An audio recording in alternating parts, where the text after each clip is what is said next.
Welcome to 301 Banter, a show having conversations with the finest athletes across Minnesota. We delve into the trials and tribulations of the athletes, coaches, and broadcasters that make the sports world in Minnesota tick. So whether you're a diehard sports fan or just curious to learn about different people, join us for discussions and behind-the-scenes glimpses into Minnesota's vibrant sports community.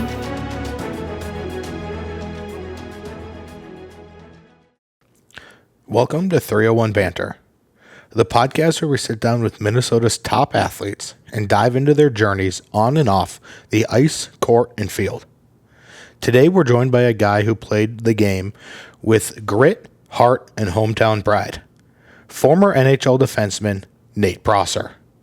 Nate carved out a 10-plus year career in the NHL, suiting up for 360 games and tallying 49 points. He averaged nearly 14 minutes a night and was the definition of a reliable, stay-at-home blue liner.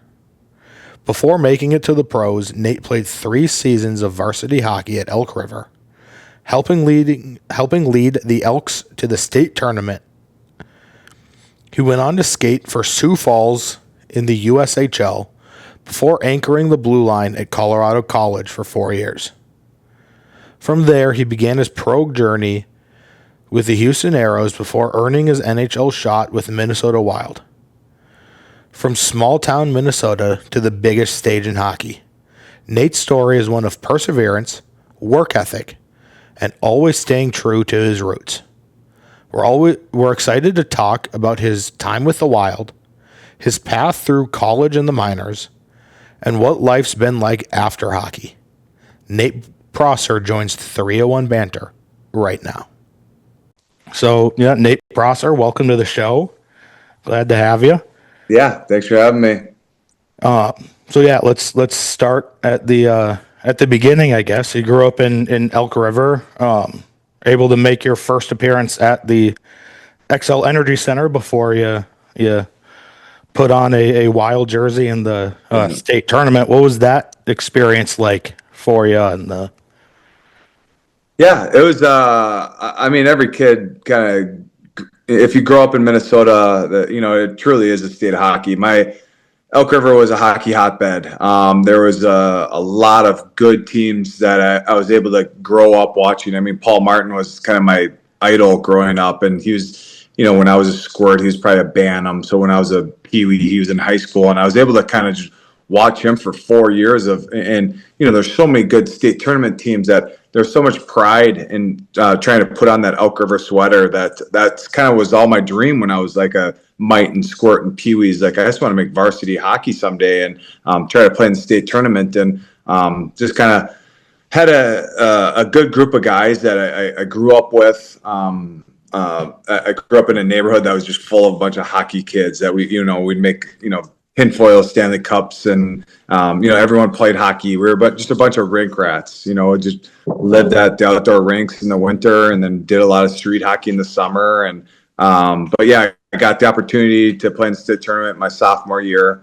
Had a good group of guys. We got a goalie to move in from Coon Rapids, Brent Soley, and just kind of put it all together, and we lost our in the first round against Bloomington Jefferson, but then we won the next couple. So we won the Constellation Championship, and just that experience and being down there and in that environment and was so much fun. I mean, that it truly was kind of a dream moment.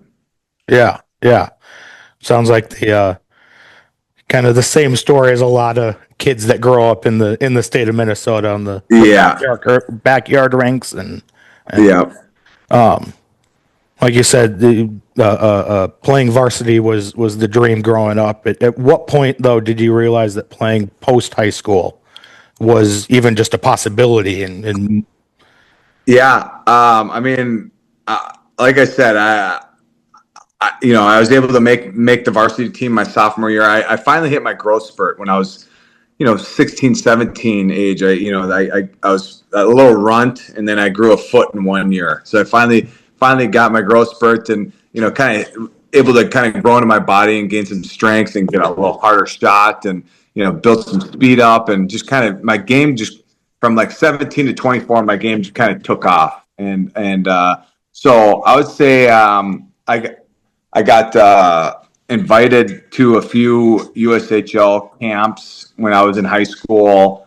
So, I mean, all of a sudden I got a vision of what, the next step would look like. I wasn't really sought after for a lot of Division I hockey teams. So I knew, okay, my next step of hockey, I needed to go play juniors for a few years. I needed to, get my name on the radar to get into college. And so I honestly probably my senior year is kind of when I started to realize, okay, like I'm starting to get recognized for this, and to try to go play in the USHL, and ended up leaving halfway through my senior year to go play in Sioux Falls.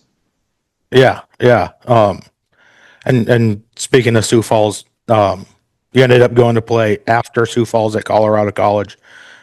Yeah. How much help was Sioux Falls in the college recruiting process? Sioux Falls was like a massive step for me. Massive. I mean, probably the biggest step in my career. I was the baby of the family. I have an older brother, older sister, and kind of every decision was made for me all my life. And, just kind of getting away, and, as a 17-year-old leaving underneath, my house, and you leaving my brother and sister, and, kind of going off and kind of growing up, and you become almost kind of, a young man in juniors. So I needed that step, and it helped me grow my game. It helped me realize, like, there's a lot of steps to keep climbing, but that was like the biggest stepping stone that I had in my career. Yeah.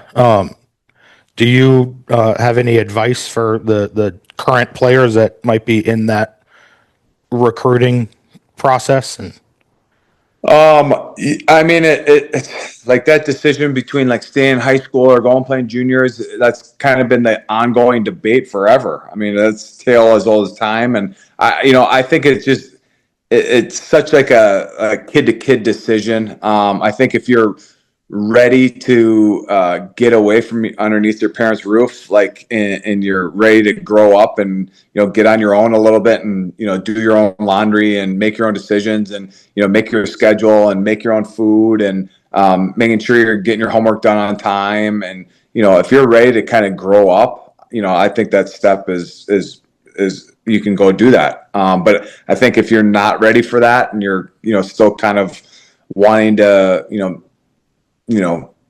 stay with under your roof, and like that's a completely acceptable decision too, especially with high school hockey, with where it's at these days.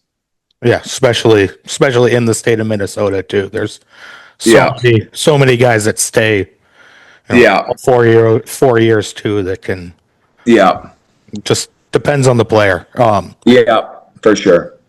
Yeah. So then you go to Colorado College. What went into the decision to go to Colorado College? It's smaller school, small town. Yeah. But what kind of made that decision for you? Yeah, I mean, kind of like I told you, I wasn't really a high end high school player, so I wasn't a high end, younger player coming up through Elk River. I never made the top teams. I never made the select teams. I never made the Blades. So, like, those players are always kind of found right away by the Gophers in Wisconsin and North Dakota. Well, I wasn't looked at by those guys. So I took a visit to Denver and CC, and those are the kind of the two schools that I went and visited. And I just kind of was always in my head, like, whoever comes first, I'm going to, just jump at. And so I played halfway through my senior year in Sioux Falls, and then I played another season in Sioux Falls, 2 more seasons. But after that next one, CC came, and they started talking to me about, coming there and, giving me a scholarship. So yeah, that's ultimately where I chose, and it was a great decision. Smaller school, like you said, it was, had the block plan where you do one class for 3.5 weeks, and just kind of different, but you really gelled with your teammates so much more at a smaller school. Like we're really just kind of around each other so dang much that we got so tight with our group, and it was great friendships that I'll have forever. Yeah, yeah, and I think that's proof too that you don't need to go to the big school or be on the top teams too to go play post high school and post Yeah, college too. yeah, Um, Now you obviously you're make your NHL debut with the Wild, your home or I guess home state team. Um, yeah. what was that like actually again being able to play at the X again, but this time getting paid for it? And Oh man, literally, I remember it like it was yesterday. Honestly, like my first game, I can like close my eyes and just like vision the game. It was up in Edmonton, and but yeah, I ended up losing my senior year. I was at CC, lost up at Duluth at the deck up there, and instead of flying back with my team, my agent's like, "Hey, come down to the Twin Cities with me. You got some interest," and so we kind of went through, just the 6 teams that are interested. We kind of went through depth charts and rosters and kind of seen where I'd fit in. And, Minnesota was one of them. And I'm like, oh man, like, yeah, I think, kind of a no brainer. I got to try playing for the hometown team. A good decision, obviously, that, I was able to, jump in right away. They said, come play with us and, learn pro hockey, get to know a lot, the staff and practice with us. We can't guarantee you're going to get any games, but all of a sudden, I think 2 defensemen or 3 defensemen got hurt, the last few games of the year. And, Todd Richards comes up to me and says, are you ready to go? And I'm like, what? Ready to go? Like, he's like, yeah, you're in tonight. And I'm like, oh my gosh, it was up in Edmonton. And I remember just kind of pacing the hotel room before the game and, calling everybody on my phone list and texting everybody, making sure they're watching. And, I remember putting the jersey on the first time and going out for warm-ups and, it'll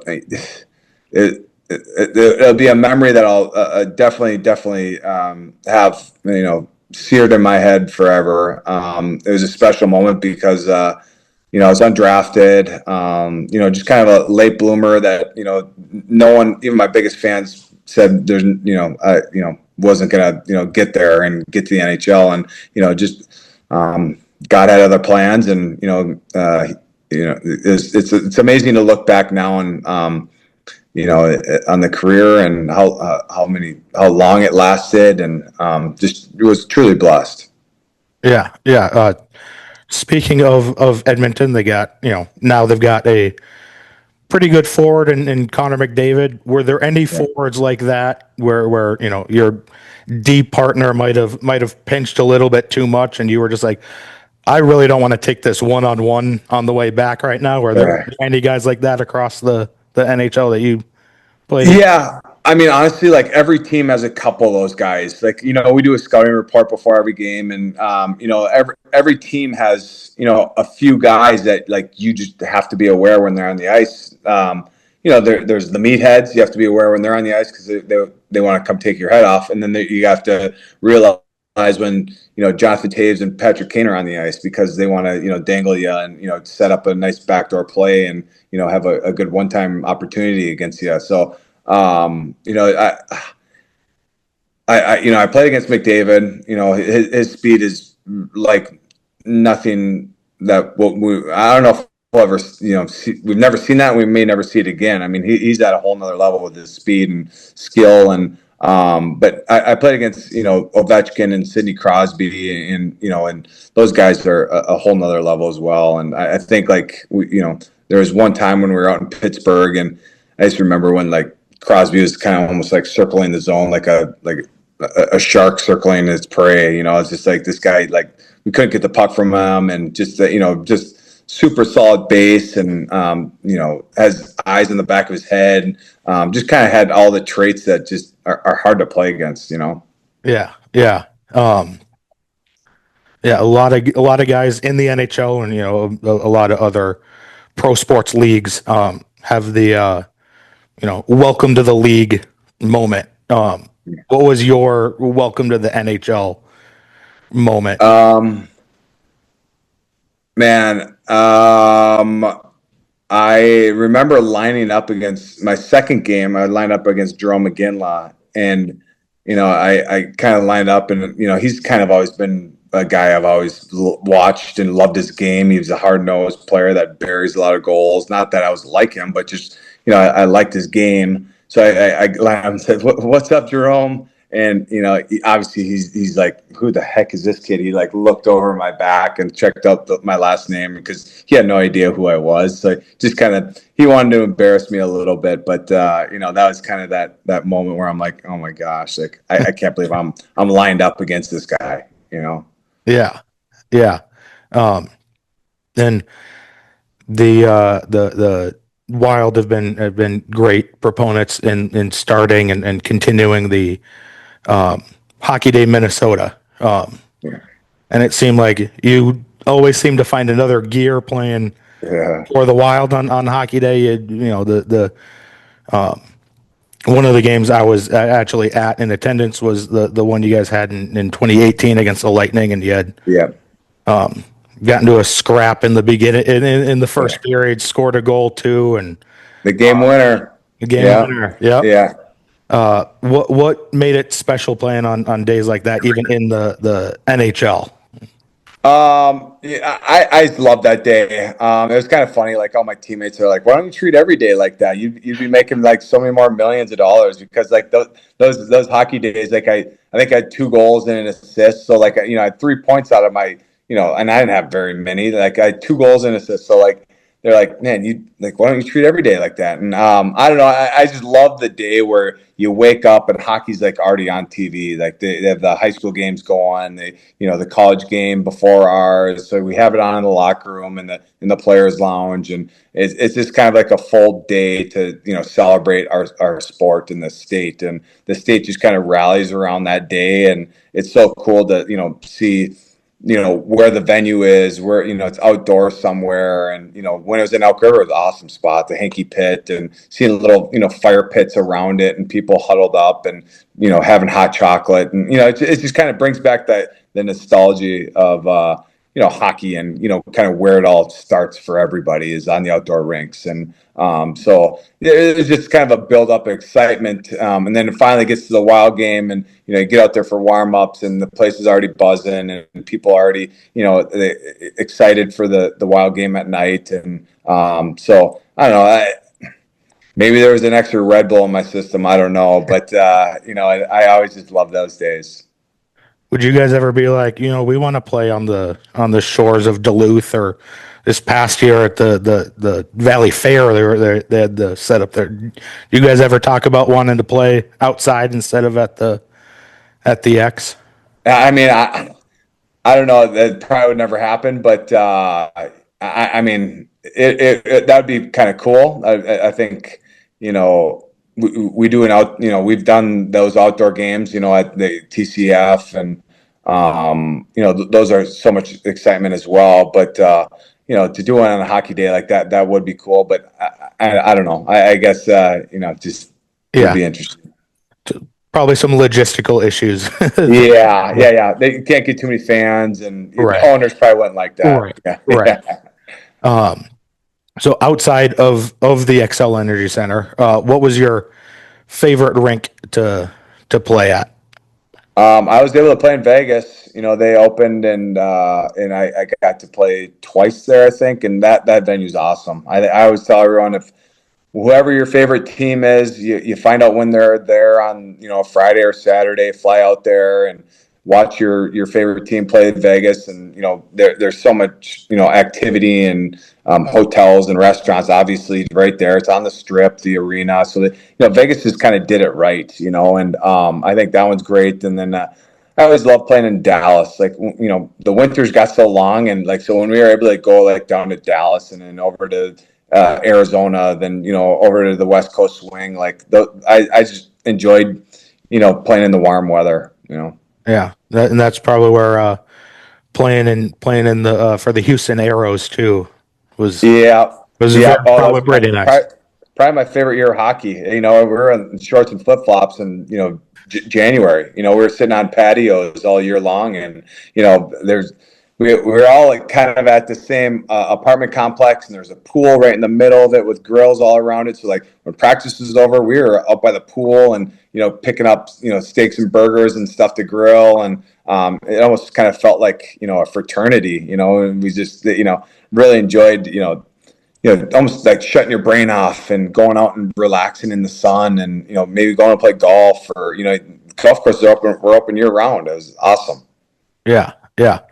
And then when you think about your entire career, from the backyard rinks growing up, learning how to skate, to last game in the NHL, who had the biggest impact on your career? Oh man, I mean, for sure, my dad. My brother was another one. I think those two, first got me into skating. I had skates on as almost as soon as I was walking, because my brother was 3 years older than me, and he was already buzzing around the outdoor rinks in Anoka, and I got skates on, and I tried chasing them and pushing the chair to chase them around, and I mean, I got into hockey at a young age, and then just my dad always had great advice for me all my life, and he never, had hockey, above our faith, or above our family, or above my schooling, or academics. So he always just kind of kept hockey in the right spot in my life, and that was so important for me, and in my journey, and just super thankful that I had such rock solid, Christian parents that, led me the right way. Right.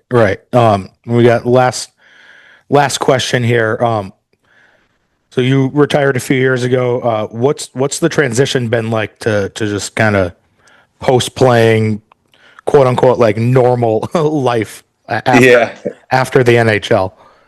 Yeah, it's been good. I finished out in Philadelphia my last 2 years. That's where Chuck Fletcher and Mike Yeo were. So I followed them out there. They were kind of my two, and the one GM and one coach that kind of always had my back, throughout my whole career. And so it was, like kind of, right below my dad and brother is probably Chuck Fletcher and Mike Yeo.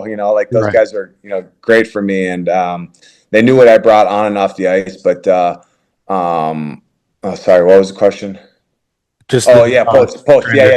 So, finished in Philadelphia. I came back home to Minnesota. That's where I'm living now, and kind of took a full year off, and just kind of wanted to be a dad and a husband. My kids were, they're between 6 and 12 right now, so just at busy ages that four daughters, and just need dad around. So I kind of owed it to them to just take them to everything and pick them up from everything and coach everything. And coaching a lot of their hockey, and coaching some of their lacrosse and soccer, whatever else. And then I just joined a company called True North, and they're a private equity group, a bunch of really good leaders that kind of almost feel like I went from one locker room to the next. And these guys are all super moral driven, value driven, faith driven guys that are it's super cool to be around. And so now I'm just selling. That's I'm a sales. Yeah. Nice. Well, again, that's all I have for you here today. Thank you for joining me here. Yeah. So we'll see if we can do this again. But yeah, again, thank you for your time here tonight. Yeah, thanks for having me on, Charlie. That'll do it for our conversation with Nate Prosser, a Minnesota native who carved out a career through grit, heart, and hustle. Huge thanks to Nate for taking the time to share his journey with us. If you enjoyed this episode, be sure to subscribe, leave a comment, and like this video. Stay tuned for more conversations with athletes who have made their mark on and off the ice. Until next time, thanks for listening to 301 Banter.